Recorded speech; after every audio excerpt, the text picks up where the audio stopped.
வணக்கம் சொந்தங்களே. இன்றைக்கி நம்முடைய அனிஸ் கிச்சனில் ஒரு சாம்பார் சாதம் செய்ய போகிறோம். அதுக்கு இன்னொரு பேரும் இருக்குது, பிசி வேலை பார்த்துன்னு ஒரு பேர் இருக்குது. அதுக்கு என்னென்ன சாம்பார்லாம் தேவைன்றதை இதை பார்த்துடலாம். நம்ம 1 டம்ளர் அரிசி எடுத்துக்கணும், பச்சரிசி எடுத்து வச்சுக்கணும்.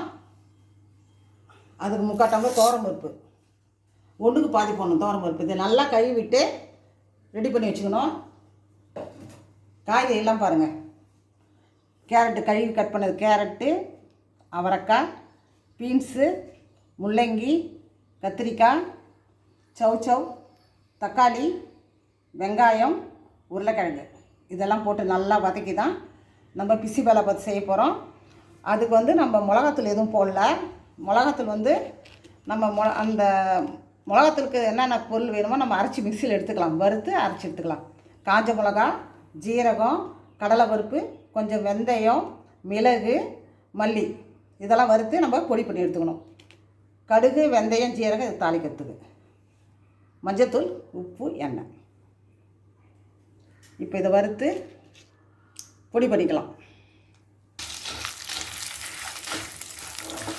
அடுப்பத்தை வச்சு பாத்திரத்தை வச்சு அதில் கொஞ்சமாக எண்ணெய் ஊற்றணும். எண்ணெய் ஊற்றிட்டு எல்லாத்தையும் லேசாக வச்சு எடுத்துக்கலாம். எல்லா பொருளையும் நல்லா பொன்னிறமாக வறுத்து எடுத்துட்டு பொடி பண்ணிக்க வேண்டியதுதான். இந்த சாம்பாருக்கு தனி மிளகாத்தூளோ குழம்பு தூளோ எதுவுமே தேவைப்படாது. இந்த மாதிரி செஞ்சு சாப்பிட்டோன்னா சுவை கொஞ்சம் கூடுதலாக இருக்கும். இப்போ நல்லா சேர்ந்துடுச்சு. எல்லாத்தையும் நம்ம எடுத்து ஒரு பாத்திரத்தில் வச்சுக்கலாம். அடுப்பத்தை வச்சுட்டோம், மேலே குக்கர் எடுத்து வச்சாச்சு. இப்போ பாத்திரம் காஞ்சதும் கொஞ்சமாக எண்ணெய் ஊற்றிடணும். தாளிக்கிறதுக்கு கொஞ்சமாக எண்ணெய் ஊற்றி இதிலே காயெல்லாம் வதக்கிடணும். அதில் கொஞ்சம் கூடுதலாக எண்ணெய் ஊற்றி கடுகு, வெந்தயம், ஜீரகம் தாளிச்சிடும்.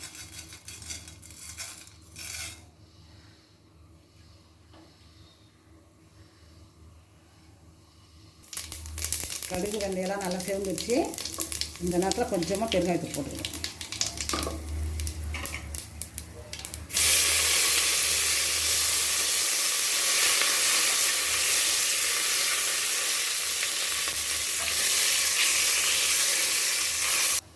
வெங்காயம் போட்டுக்கணும்.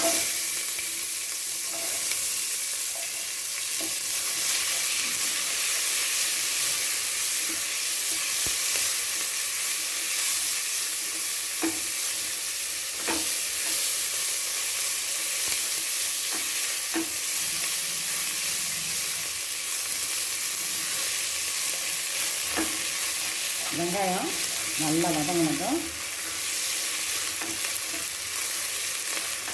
ஒவ்வொரு காயை ஆட் பண்ணி வந்துட்டேன்.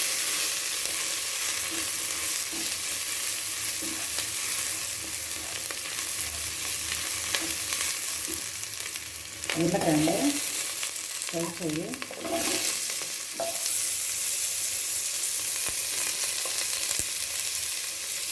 கத்திரிக்காய், முள்ளங்கி, கேரட்டு, அவரைக்காய் இதெல்லாம் போட்டு நல்லா வதக்கிட்டு தக்காளி ஆட் பண்ணணும். காய்கறியில் பார்த்திங்கன்னா வாழைக்காய், கருணக்கிழங்கு இதெல்லாம் சேர்த்துக்கலாம். நல்லா வதங்கணும். வதங்குற வரைக்கும் நம்ம கிண்டிகிட்டே இருக்கு. அடி பிடிக்காம கிண்டிகிட்டே இருக்கு.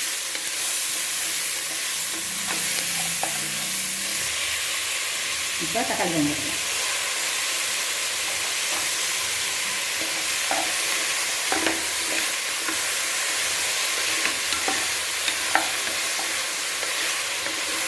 நம்ம அடுப்பில் குக்கர் வைக்கிறதுக்கு முன்னாடியே கொஞ்சமாக ஒரு புளி எடுத்து கரைச்சி வச்சுக்கணும், ஊற வச்சு. வெஜிடபிள்ஸே பிடிக்காதவங்க கூட இதை சாப்பிடுவாங்க, விரும்பி சாப்பிடுவாங்க. இது ஏன்னா அத்தனை வகையான காய்கறி நம்ம சேர்த்துருக்கோம். எல்லாமே நல்லா குழஞ்சி சாப்பாடு நல்லா குழவா நல்லாயிருக்கும். டேஸ்ட்டும் சூப்பராக இருக்கும். இந்த மாதிரி நீங்கள் செஞ்சு கொடுத்தீங்கன்னா குழந்தைங்க கூட, வெஜிடபிள் சாப்பிடாத குழந்தைங்க கூட ரொம்ப விரும்பி சாப்பிடுவாங்க. நீங்கள் அடிக்கடி செஞ்சு குழந்தைங்களுக்கு கொடுங்க, பெரியவங்களும் விரும்பி சாப்பிடுவாங்க. இப்போ காய்கறிலாம் நல்லா வதக்கிட்டோம். இப்போ இதில் நம்ம தண்ணி ஊற்றிக்கணும்.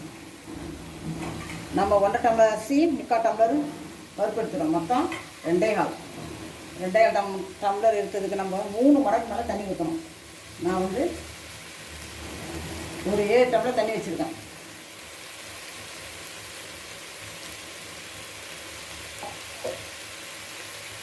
இப்போ நம்ம பொடியை போட்டு அந்த 7 டம்ளர் தண்ணி ஊற்றி வேண்டியதான். நம்ம வறுத்த பொடி பண்ணிக்குது. சீரகம், மிளகு, மல்லி, வெந்தயம், காஞ்ச மிளகாய். இந்த காரமே இதுக்கு போதுமானது.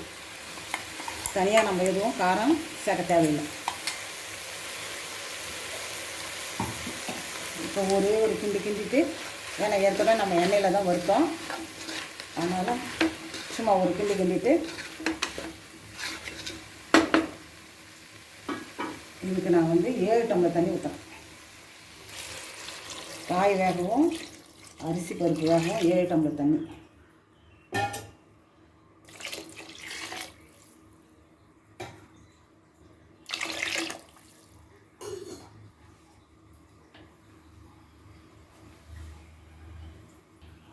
கொஞ்சமாக மஞ்சள் போட்டுருவோம்.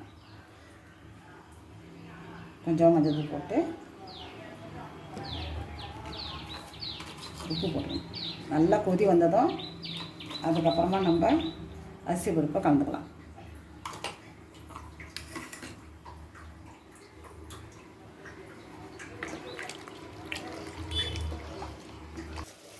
இப்போ நல்லா கொதி வந்துடுது.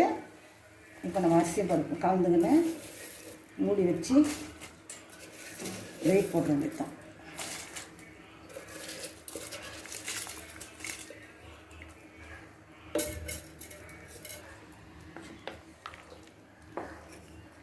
அரிசியும் பருப்பும் போட்டு கிண்டிட்டோம். இது கூடயே புளி ஊற்றிட்டோம். கொஞ்சம் புளி எடுத்து கரைச்சி ஊற்றிக்கணும்.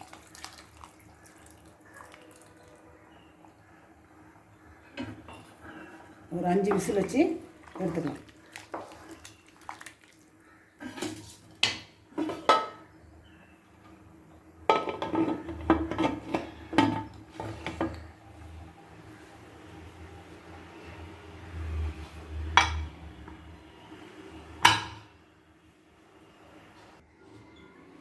அஞ்சு விசில் அடித்து ஒரு 10 நிமிஷம் ஆச்சு. இப்போ திறந்து பார்த்துக்கலாம்.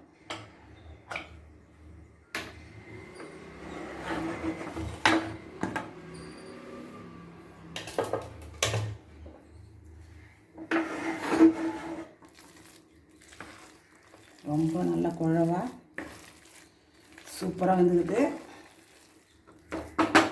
இது ரொம்பவே ஹெல்த்தியான சாப்பாடு. இது கூட கொஞ்சம் கொத்தமல்லி போட்டுக்கலாம். கொஞ்சமாக கொத்தமல்லி போட்டுக்கிட்டேன்.